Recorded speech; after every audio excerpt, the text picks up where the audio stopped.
ఉత్కంఠం వీడింది. AP assembly సమావేశాలకు Pulivendula MLA Jagan హాజరుపైన స్పష్టత వచ్చేసింది. ఈ నెల 22 నుంచి జరుగుతున్న అసెంబ్లీ సమావేశాలకు జగన్ హాజరవుతున్నారని వైసీపీ నేతలు వెల్లడించారు. ఎన్నికల్లో ఘోర ఓటమి తర్వాత మొదటిసారి జరుగుతున్న శాసనసభ సమావేశాల్లో ఎమ్మెల్యేగా ప్రమాణ స్వీకారం చేసిన వెంటనే అసెంబ్లీ నుంచి వెళ్లిపోయారు. కనీసం ప్రతిపక్ష హోదా కూడా దక్కకపోవడాన్ని అవమానంగా భావిస్తున్న జగన్ అసెంబ్లీలో కూటమి సభ్యులను ఎదుర్కోవడం అంత ఈజీ కూడా కాదు. అందుకే మొదటిసారి జరిగిన సమావేశాల్లో కాసేపు కూడా అసెంబ్లీలో కూర్చునేందుకు ఇష్టపడలేదు. పైగా అసెంబ్లీకి వెళ్లి చేసేదేమీ లేదని ఆయన చేతులెత్తేశారు.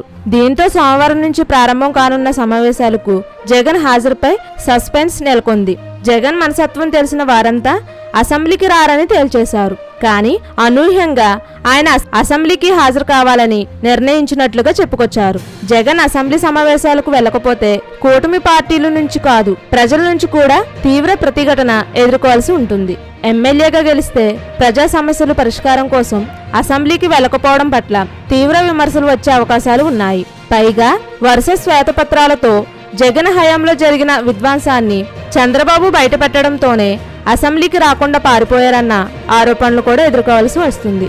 అందుకే జగన్ ఈసారి అసెంబ్లీ సమావేశాలకు హాజరు కావాలని నిర్ణయించినట్లుగా తెలుస్తుంది. అయితే ప్రతిపక్ష హోదా దక్కకపోవడంతో సాధారణ ఎమ్మెల్యేగానే జగన్ అసెంబ్లీ చర్చల్లో పాల్గొనాల్సి ఉంటుంది. మాజీ సీఎం కావడంతో జగన్కు అధికార పార్టీ తగిన సమయం ఇస్తుందా అనే దానిపైన ఉత్కంఠం నెలకొంది. నిబంధనల ప్రకారం ఆయనకు సాధారణ ఎమ్మెల్యేగానే చర్చలపైన మాట్లాడేందుకు సమయం ఇస్తారు.